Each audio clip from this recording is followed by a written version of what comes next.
Buenas tardes, hoy vamos a continuar con los capítulos 1, 2 y 3 de Inteligencia Artificial y vamos a continuar en lo que va la otra semana también. Entonces hoy empezamos y la próxima semana ya tenemos trabajo práctico para poder realizar. Antes que nada, voy a ver si puedo mostrarles la imagen.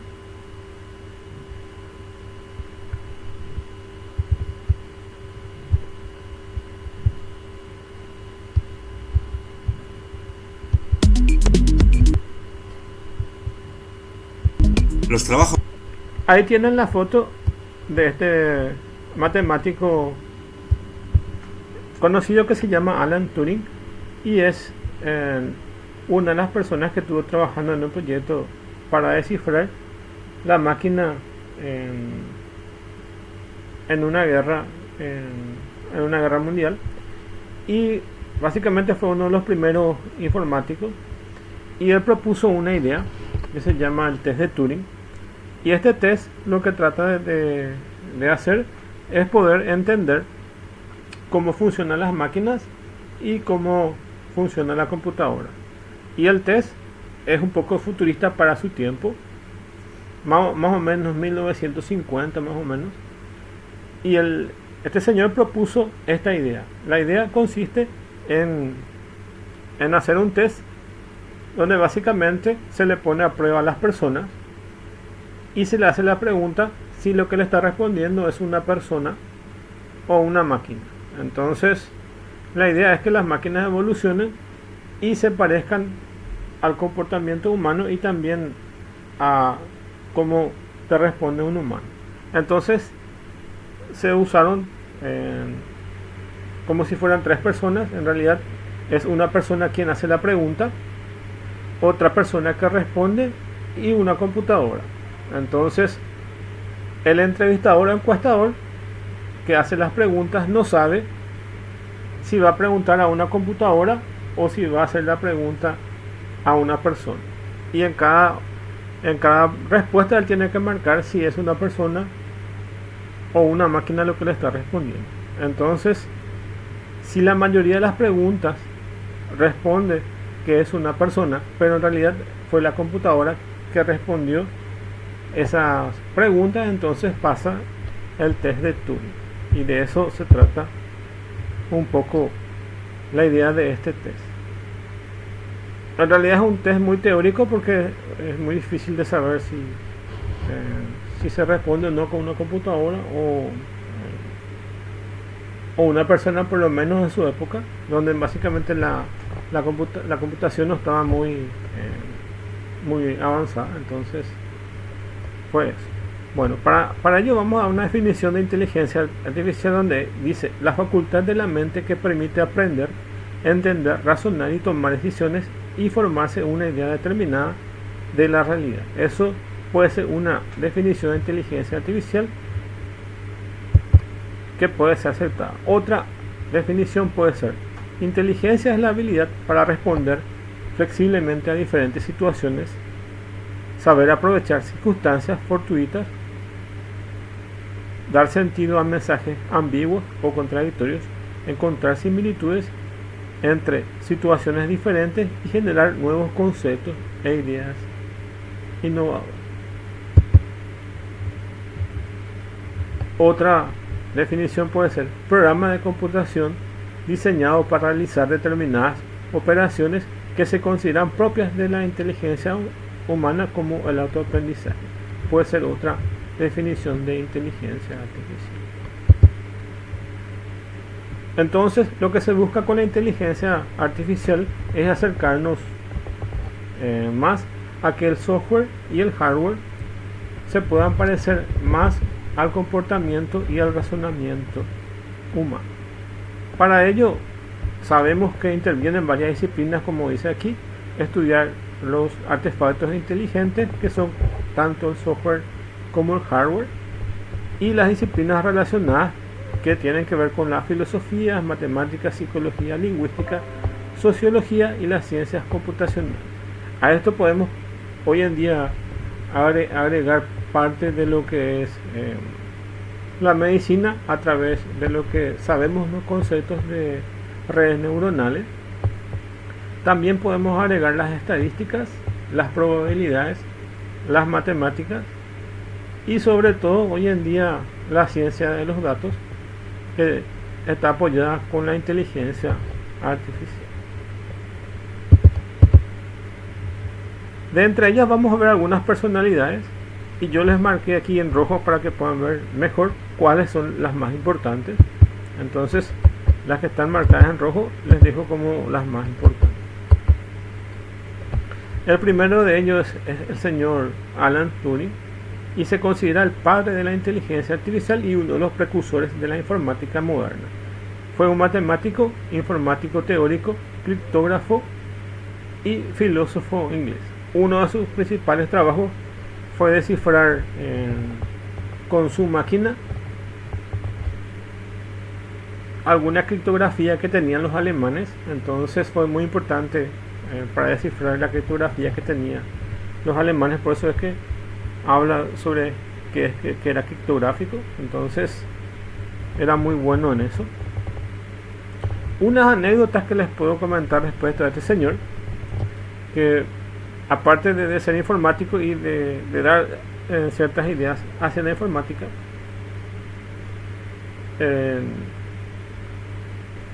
podemos decir sobre este señor lo siguiente: fue muy bueno dentro del área informática, pero tuvo ciertos problemas psicológicos que le llevaron a quitarse la vida. Y lo que hizo básicamente es, por esto es que se lo conoce también, agarró una manzana y le colocó cianuro a la manzana y ingirió la manzana, y eso le llevó a la otra vida. O sea, le llevó. Y lo irónico de este caso es que la manzana de por sí, la semilla de la manzana tiene cianuro, pero en pocas cantidades que no le va a dañar a la persona. Y muchos piensan que el símbolo de la marca Apple, el de la manzanita, el que le da la mordida a la manzanita, muchos piensan que está en recordación a los trabajos de Alan Turing, pero eso nunca se pudo constatar, porque la empresa de Apple nunca divulgó cuál es el motivo de la manzana, de su logotipo. Pero se le considera a Alan Turing un matemático prolífico y un informático que sentó las bases de la informática por un lado, y muchos los consideran también como un precursor de la inteligencia artificial, desde el punto de vista que lo que tenemos hoy en día de inteligencia artificial sigue siendo válido su test, es decir, cuál es del otro lado, si es una máquina o una persona lo que nos responde. En el ejemplo más básico que podemos utilizar pueden ser los chatbots. Entonces hoy en día existen los chatbots comerciales con los cuales nos comunicamos, y si está muy bien programado, tanto las entradas o las salidas, entonces no nos vamos a dar cuenta si es que nos está hablando una persona o una máquina. Y de eso se trata un poco el test de Turing. Otra persona notable también es Norbert Wiener, y que fue el fundador de la palabra cibernética. Entonces esta persona es quien acuñó el término de cibernética. Fue un matemático estadounidense desarrollador del término de retroalimentación en ingeniería artificial. Después están otra persona que es Herbert Alexander Simon, que desarrolló junto a Newell la teoría de la lógica que se utiliza como parte de la inteligencia artificial. Allen Nobel fue un investigador en informática y psicólogo de la parte cognitiva, que también contribuyó con un lenguaje de computadoras para resolver problemas con Herbert Simon. Estos que les marco aquí también son muy importantes. John McCarthy fue un investigador y un docente de la Universidad MIT, que creó un lenguaje denominado Lisp. Fue uno de los primeros lenguajes en crearse. Tenía estructuras que para su época son bastante interesantes, y fue uno de los precursores de los lenguajes funcionales, así como es lenguaje C. Entonces John McCarthy trabajó con ese proyecto. El trabajo de John McCarthy, básicamente él fue profesor de inteligencia artificial y su objetivo primordial fue desarrollar un lenguaje para inteligencia artificial. Él lo hizo de forma teórica y luego un amigo suyo que trabajaba en IBM tradujo sus proyectos a una máquina, creo que fue IBM 360, la computadora sobre la cual McCarthy pudo plasmar su trabajo de la parte teórica de diseño de ese lenguaje en forma práctica. Entonces fue el desarrollador del lenguaje Lisp. Lisp se sigue utilizando actualmente. Por ejemplo, Visual Lisp es uno de los lenguajes visuales de Lisp. Hay otro lenguaje derivado que se llama AutoLisp, que es de AutoCAD. Entonces AutoCAD es una herramienta de diseño de ingeniería que tiene incorporado el lenguaje Lisp para desarrollar ciertas rutinas dentro de ese lenguaje. Entonces este lenguaje se sigue utilizando. Este señor Alan Kommerauer y Philip Ruscher trabajaron juntos para la creación de otro lenguaje de inteligencia artificial que se llama Prolog. Esta es lo que nosotros vamos a ver en el semestre.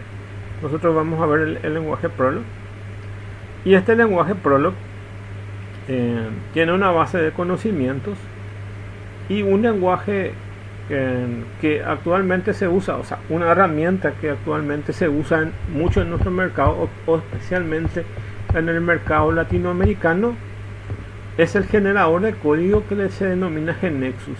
Muchas empresas utilizan esta herramienta, y este generador de código está basado en la filosofía del Prolog, y de bajo nivel a más bajo nivel, o sea, a nivel de funcionamiento, tiene el lenguaje de Prolog incorporado. Entonces utilizan un compilador de Prolog. Esto sucedió gracias a que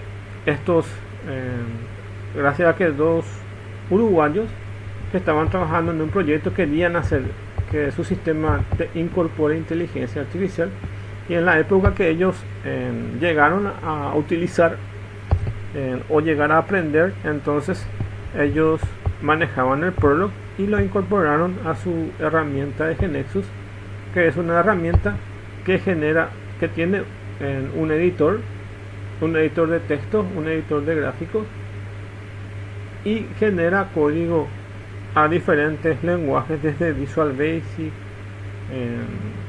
sistemas web y otros que tengan que ver con la AS400, que son en modo texto. Entonces hay varias herramientas con las cuales se puede pasar el código GeneXus, y utiliza la misma filosofía de Prolog, porque en realidad está usando Prolog internamente.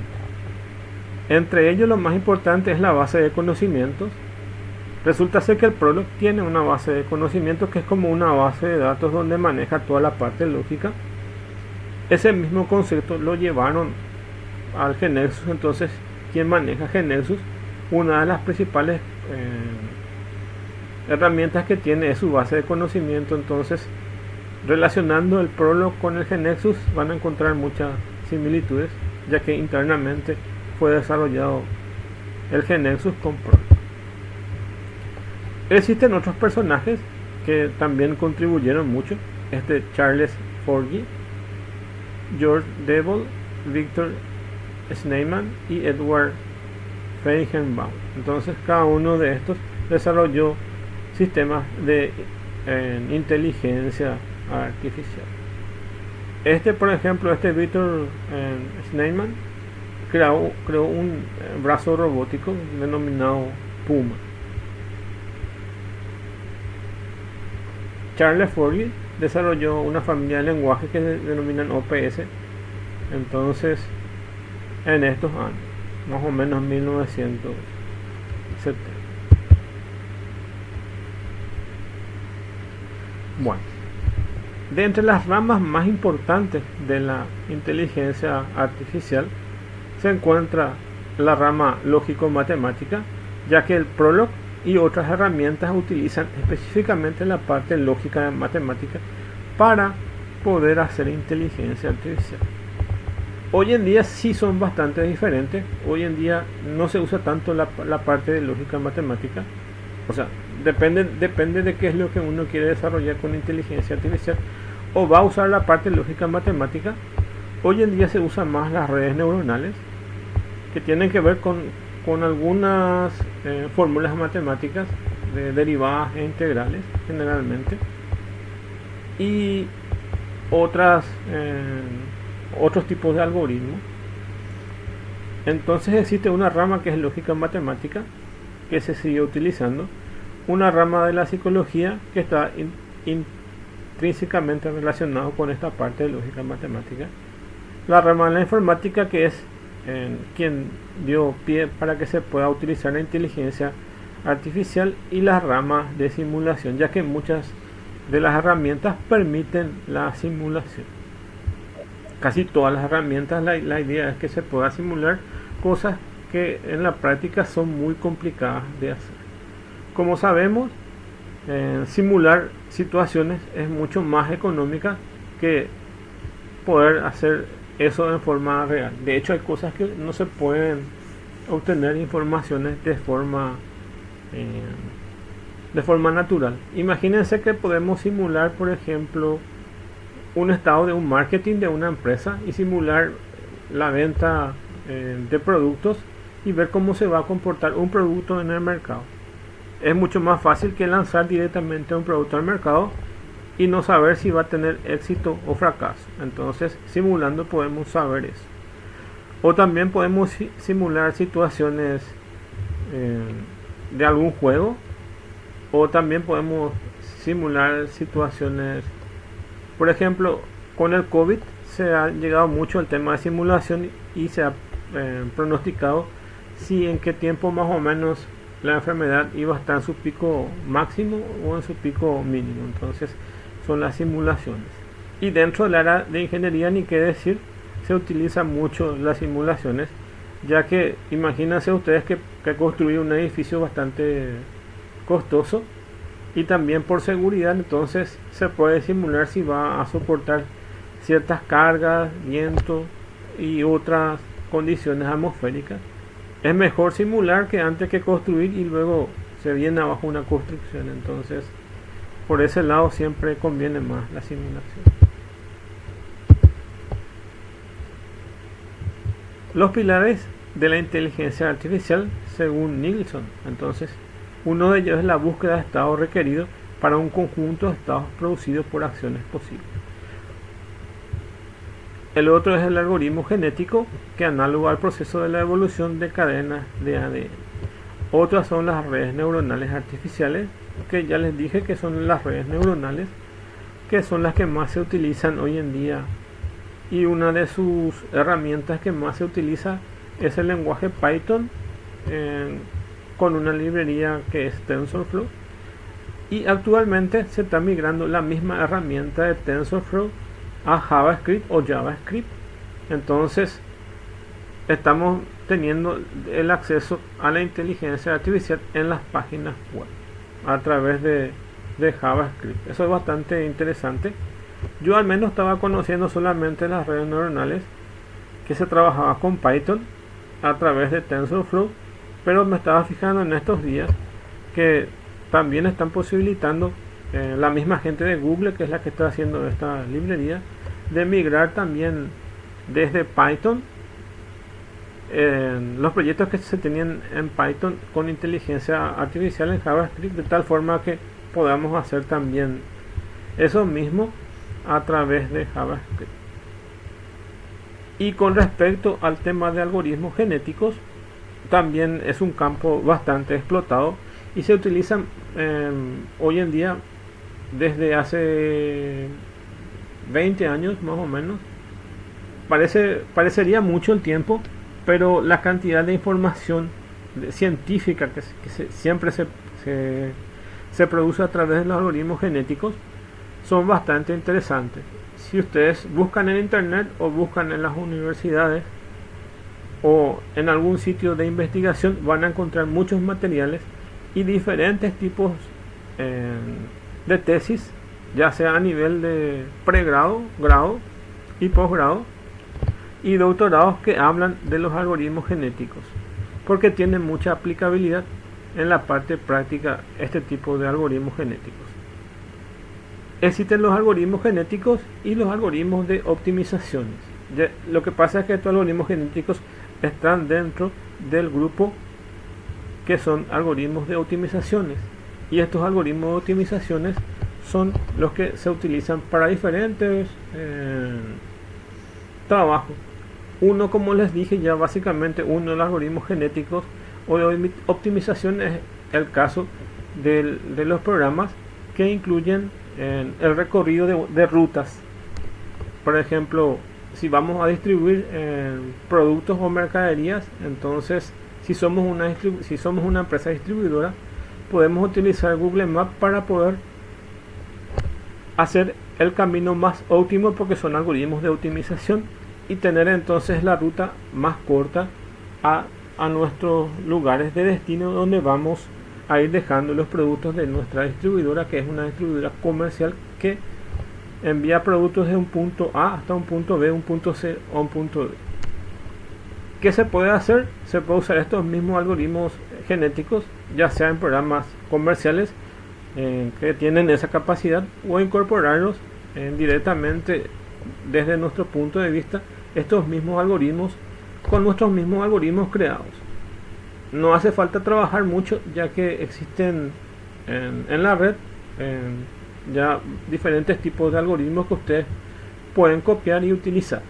Si quieren profundizar en el tema, evidentemente hay materiales para que puedan saber cómo desarrolla esos algoritmos, y si no, ya existen algoritmos que ustedes pueden copiar e incorporarlos a sus lenguajes y a sus desarrollos. Estos se usan en diferentes campos. Por ejemplo, hay algunos que pueden optimizar sistemas de router, que tienen algunos inclusive internamente, o pueden optimizar la parte comercial o cualquier cosa que se necesita optimizar. Después tenemos el razonamiento mediante la lógica formal, análogo al pensamiento abstracto humano. Dentro de la inteligencia artificial y de lo que se denomina búsqueda, que vamos a ver nosotros en otras clases, para que una de las formas que tenemos es básicamente recorrer todo el árbol. Imagínense ustedes que tienen un pequeño programita que va a descifrar una clave. Entonces, uno de los algoritmos que se utiliza, que ya habrán escuchado, que se denomina algoritmo de fuerza bruta, y ese algoritmo de fuerza bruta lo que hace básicamente va intentando todas las posibilidades habidas por haber para poder encontrar la clave. Básicamente, ¿qué pueden hacer? La forma más fácil es incluir en un archivo de texto la mayoría de las palabras como si fuera un diccionario, y lo que va a hacer el algoritmo es va a extraer uno por uno esas palabras y va a ir probando si descifra la clave, si es que coincide con la clave. Uno de los más fáciles, por ejemplo, puede ser que ustedes introduzcan como clave los números 1, 2 y 3, y eso ustedes colocan en su archivo de texto, y si lo prueban y pasa, entonces va a ingresar al sistema. O también puede ser por combinatoria, ir combinando todos los números y letras hasta que entra al sistema. Ese sistema de búsqueda se denomina de fuerza bruta. Después existen otros tipos que acortan el camino, que no son de fuerza bruta, que son también sistemas de búsqueda. Y esos sistemas de búsqueda son mucho más óptimos que el de fuerza bruta, porque pueden encontrar la solución de forma más rápida. E inclusive el de fuerza bruta puede ser que la combinación necesaria para encontrar la clave sea bastante compleja, entonces probablemente se trabe el algoritmo en algún momento. En cambio, estos algoritmos derivados de búsqueda, que no son que no recorren todo el árbol de soluciones, pueden llegar a esos resultados. De entre esos mismos algoritmos que son de búsqueda están estos algoritmos genéticos, que es una derivación de estos sistemas de búsqueda.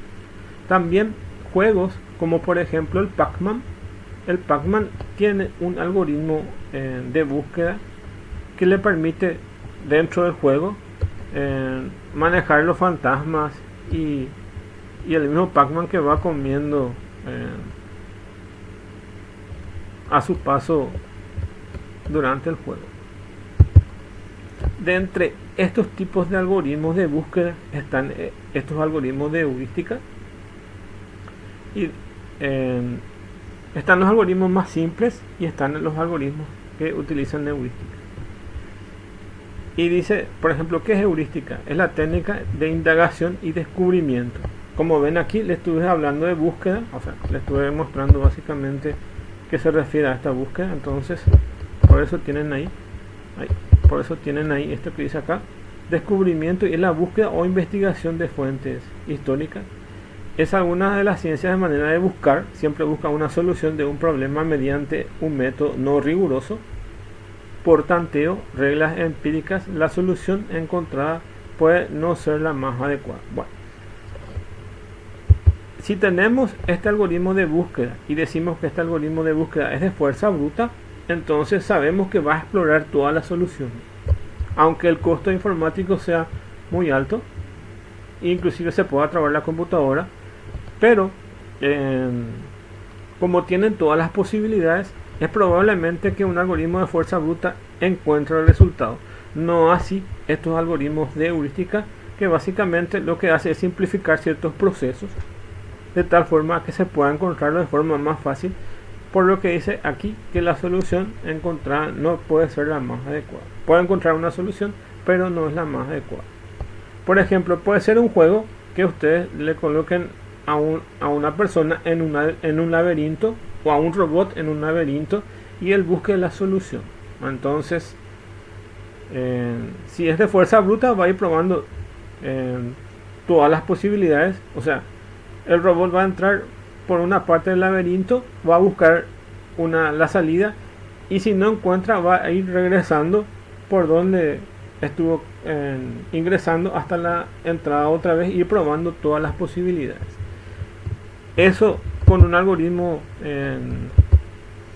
heurístico se puede simplificar, pero como el algoritmo se simplifica, no siempre va a llegar, en este caso, el robot a la salida. Eso quiere decir esto que está acá.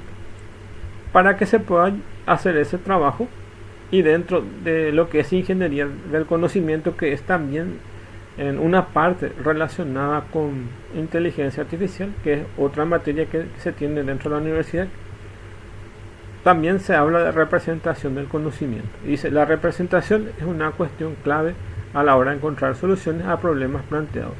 Es sinónimo de estructura de datos y procesamiento de interpretación. Utilizar convenciones para describir objetos, relaciones y procesos del mundo. Entonces, lo que se busca con la representación del conocimiento está estrechamente relacionado, como van a darse cuenta aquí, con esta parte. A ver si me voy otra vez de ahí. Con esta disciplina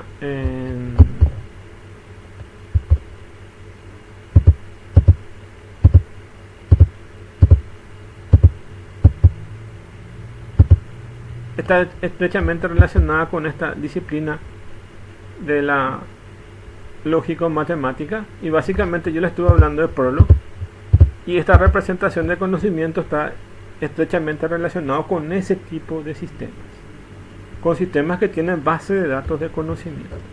Entonces, todo lo que es conocimiento podemos agruparlo como un subconjunto de la inteligencia artificial. Otro conjunto, podemos hablar de redes neuronales. O sea, podemos hablar de diferentes conjuntos que intervienen dentro de la inteligencia artificial.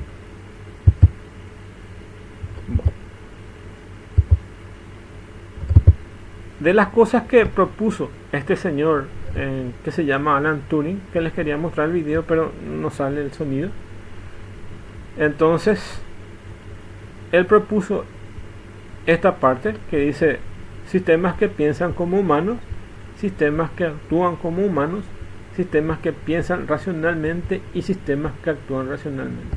Esto es la propuesta del Señor. Y su idea básicamente,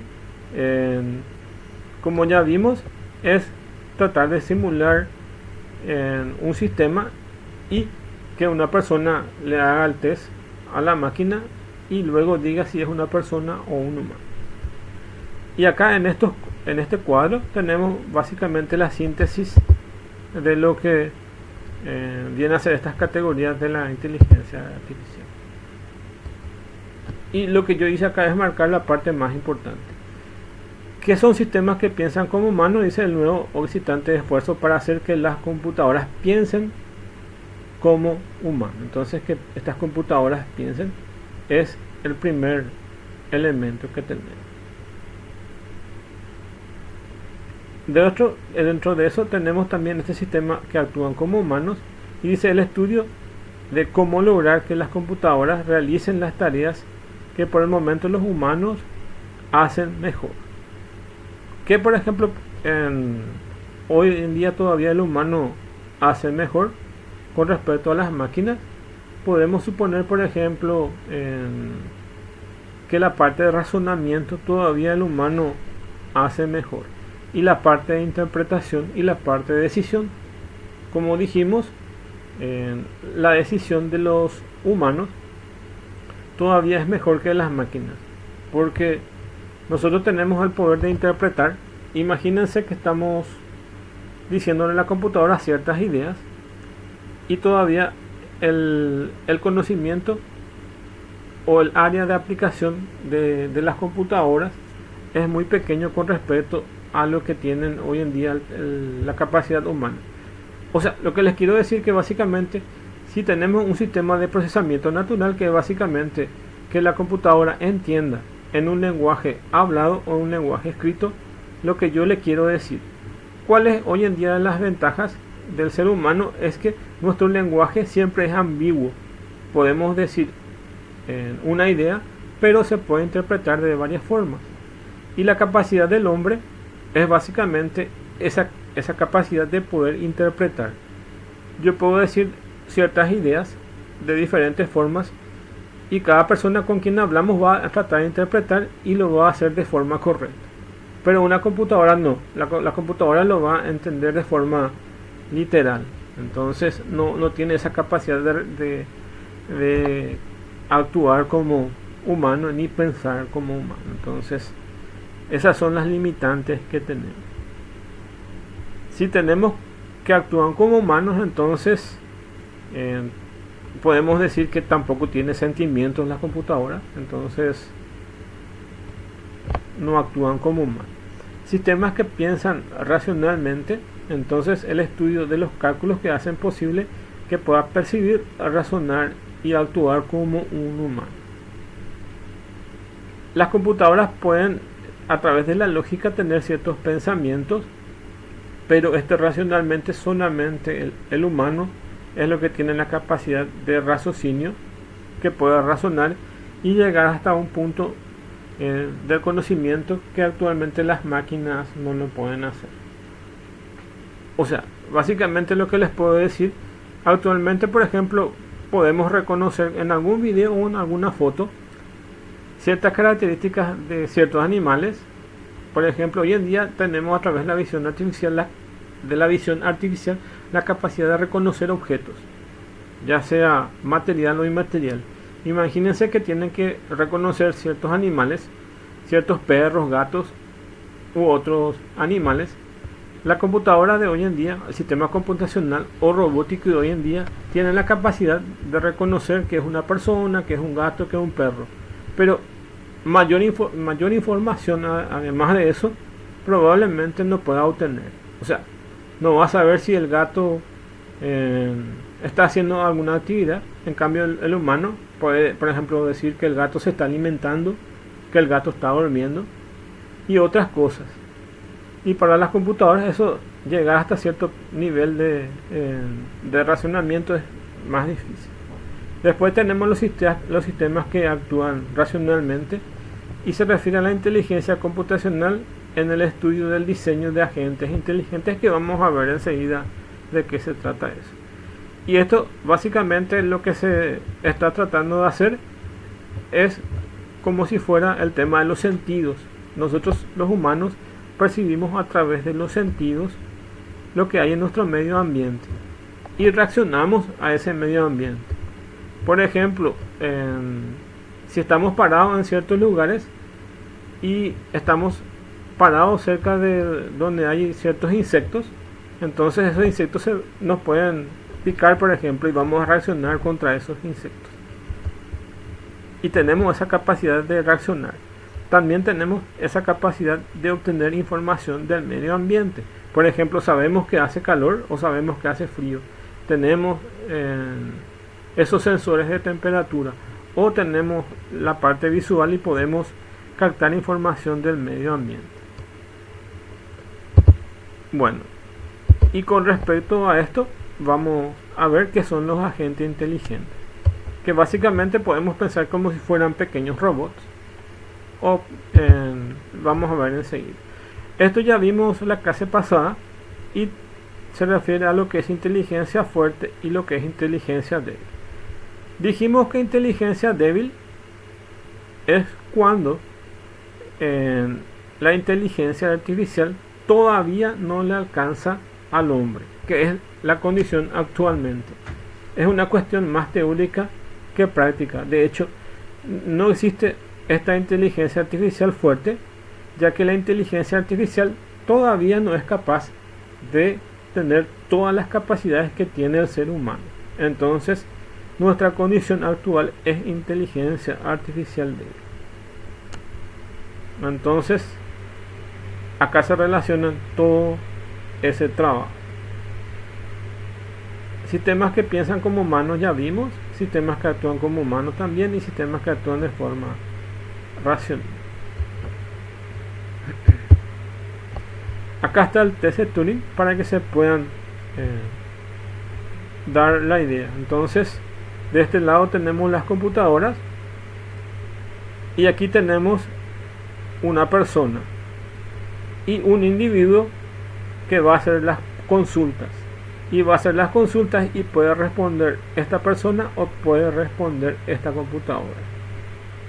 Entonces, este individuo que está acá no sabe si la computadora es la que le va a responder o esta persona. Vamos a suponer que en algún momento responde esta persona, luego espera y todas las respuestas que van a continuación responde la computadora. Y si este personaje no es capaz de distinguir si responde una persona o responde una computadora, entonces pasa el test de Turing, que es lo que dice acá. Puede saber el hombre de afuera en qué habitación está la máquina, entonces no sabemos si el que responde es una computadora o una persona. Y Alan Turing dio su definición empírica más o menos en los años 50 y se lo denomina el juego de la imitación, ya que lo que trata de imitar es siempre esta computadora a una persona. Y como pueden ver ahí, actúan tres actores: una persona que va a responder, una computadora que va a responder y uno que va a hacer las preguntas. Bueno, con respecto a eso dice: la prueba de Turing propuesta por el señor Alan Turing se diseñó para proporcionar una definición operacional y satisfactoria de inteligencia, en vez de proporcionar una lista larga y quizás controvertida de cualidades necesarias para obtener inteligencia artificialmente. Él sugirió la prueba basada en la incapacidad de diferenciar entre entidades inteligentes indiscutibles y seres humanos. El computador supera la prueba si el evaluador humano no es capaz de distinguir si las respuestas a una serie de preguntas planteadas son de una persona o no. Entonces, eso es lo que necesitamos saber. El computador, por un lado, debería poseer las siguientes capacidades para que pueda ser el test de Turing.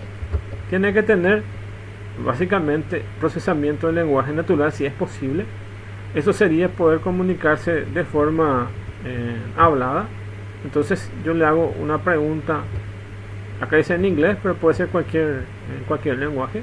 Yo le hago una pregunta en forma hablada y él me responde también en forma hablada. Entonces tiene esos mecanismos. El otro es la representación del conocimiento, que básicamente es como una base de datos donde maneja esa información que nos permite o que le permite ser inteligente. Otro es el razonamiento automático, que utiliza la información almacenada para responder las preguntas y extraer las conclusiones. Y el otro es el aprendizaje automático, para adaptarse a nuevas circunstancias y poder detectar o extrapolar el patrón. Bueno, esto se está trabajando y se está trabajando con las redes neuronales, este aprendizaje automático, de tal forma que se pueda incorporar en su representación de conocimiento, que es su base de datos, nuevas posibilidades. Esto, por ejemplo, podemos pensar como en un programa que tenga incorporada inteligencia artificial que nos permita jugar al ajedrez. Entonces, por un lado, se le va entrenando al programa para que vaya aprendiendo de cómo juegan los otros jugadores humanos, de tal forma que en algún momento la computadora tenga la capacidad de poder ganarle a un humano el ajedrez. Entonces va a tener el aprendizaje automático de tal forma que pueda adquirir ciertas estrategias que no tiene actualmente cargado en su base de datos o su representación del conocimiento. Y por último, tenemos aquí una aplicación del test de Turing, que podemos llamar el test de Turing total. Y este test de Turing total incluye, además de estos elementos, que esto en realidad puede ser cualquier otro sistema. En vez de procesamiento del lenguaje natural, también puede ser de texto. Entonces le escribimos las preguntas a nivel de texto y él nos responde. Pero además de eso, si fuera esto robótica, entonces podemos incorporar la visión artificial y la robótica. Entonces aquí tienen estos robots.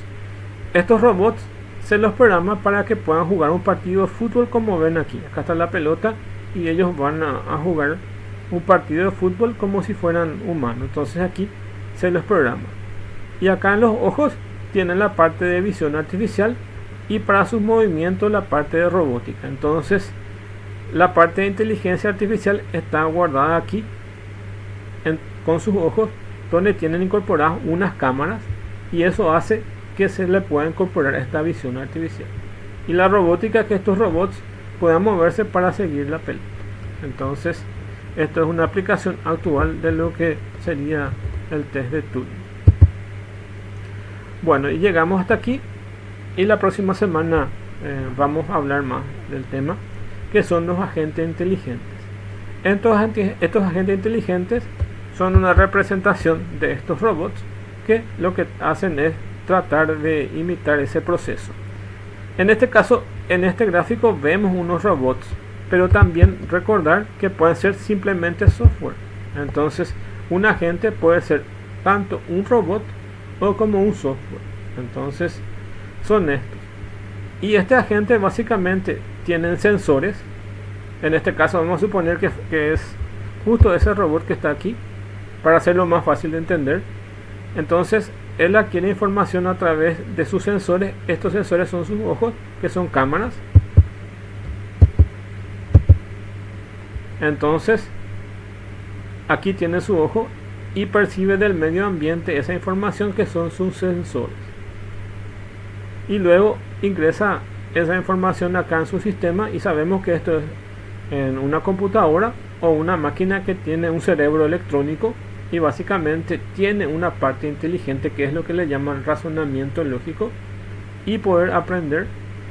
Entonces aquí tiene esa inteligencia,